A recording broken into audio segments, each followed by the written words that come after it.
రెండో దారి second way వచ్చేసి పాలిటెక్నిక్ అండి. సో ఇది కంప్లీట్ టెక్నికల్కి short cut.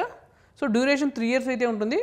Qualification diploma. So మీకు ప్రాక్టికల్స్ అంటే బాగా ఇష్టమా? సో ప్రాక్టికల్స్ మీద ఎక్కువ ఇంట్రెస్ట్ ఉన్న వాళ్ళకి సో మొదటి ఏడాది నుంచే మిషన్స్, కోడింగ్స్ లేదా బిల్డింగ్స్ ప్లాన్స్తో పనిచేస్తారండి. సో అన్ని ప్రాక్టికల్గా నేను నేర్చుకోవాలి అనుకున్న వారికి ఇది ఒక స్వర్గం లాంటిదని చెప్పొచ్చు. Short cut to BTech. So మీరు 10th తర్వాత పాలిటెక్నిక్ కనుక 3 years చేసినట్టయితే ఈసెట్ అనే ఒక ఎంట్రన్స్ ఎగ్జామ్ ఉంటుందండి. సో ఆ ఎంట్రన్స్ ఎగ్జామ్ మీరు క్వాలిఫై అయితే డైరెక్ట్ బీటెక్ సెకండ్ ఇయర్కి అయితే వెళ్ళిపోతారు. సో డిప్లొమా పూర్తయ్యాక ఈసెట్ ఎంట్రన్స్ ఎగ్జామ్ ద్వారా నేరుగా మీరు బీటెక్ సెకండ్ ఇయర్లో అయితే జాయిన్ అవుతారండి. సో ఇంటర్ విద్యార్థులతో పాటు మీరు కూడా బీటెక్ పూర్తి చేస్తారు. త్వరగా జాబ్ కావాలి, త్వరగా నేను సెటిల్ అయిపోవాలి అన్న వాళ్ళకి డిప్లొమా అనేది ఒక బెస్ట్ ఆప్షన్ అండి. అవైలబుల్ జాబ్ రోల్స్ వచ్చేసి మనకి సబ్ ఓవర్సీస్ ఉంటుంది, అసిస్టెంట్ ఇంజనీర్ ఏఈగా కూడా మీరు జాబ్ చేయొచ్చు, జూనియర్ ఇంజనీర్ ప్రైవేట్ సెక్టర్లో మీరు జూనియర్ ఇంజనీర్గా కూడా వర్క్ చేయొచ్చు డిప్లొమా కంప్లీట్ చేసిన తర్వాత. సో డ్యూరేషన్ ఇంటర్మీడియట్ అయితే 2 years ఉంటుందండి, డిప్లొమా అయితే 3 years ఉంటుంది. లర్నింగ్ స్టైల్ వచ్చేసి ఇంటర్మీడియట్లో థియరీ ఫార్ములాస్ మీద ఉంటుంది, పాలిటెక్నిక్ తీసుకున్నట్టయితే ప్రాక్టికల్ అండ్ ల్యాబ్ వర్క్ ఉంటుంది.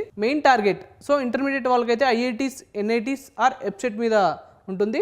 అదే పాలిటెక్నిక్ తీసుకున్నట్టయితే జాబ్స్ ఆర్ ఈసెట్. ఫ్లెక్సిబిలిటీ విషయానికి వస్తే ఇంటర్లో మనకి high can change career, polytechnic విషయానికి వస్తే లిమిటెడ్ టు ఇంజనీరింగ్. ఇంటర్మీడియట్ తర్వాత నో జాబ్స్ ఇమీడియట్లీ, త్వరగా జాబ్స్ అయితే రావండి. అదే పాలిటెక్నిక్ తీసుకున్నట్టయితే జూనియర్ ఇంజనీరింగ్ జాబ్స్ అయితే అవైలబుల్ ఉంటాయి. సో ఇంటర్ ఎంపీసీ ఎప్పుడు తీసుకోవాలి? సో మీకు థియరీ మరియు పుస్తకాలు చదవడం ఎక్కువ ఇష్టమైతే సో అలానే మీరు ఎన్ఐటి లేదా ఐఐటి వంటి టాప్ కాలేజెస్ లక్ష్యమైతే కూడా మీరు ఎంపీసీ కోర్స్ తీసుకోవచ్చు.